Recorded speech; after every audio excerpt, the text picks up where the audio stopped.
Okay, we're cleaning up some edge banding on our fin sub panels for a closet system I'm doing. The easiest way after the edge bander to clean up the glue is we're using this Festool carbide scraper. The model number is 499749. This is used a lot with melamine edge banding. We use it a lot in the shop. Probably not using it the right way, but we just clean up the edges like this. So it's nice. You have a 2mm radius, a 1.5, and a 1.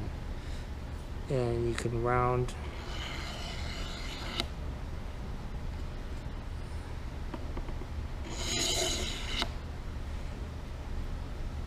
just to break the edge. Yeah.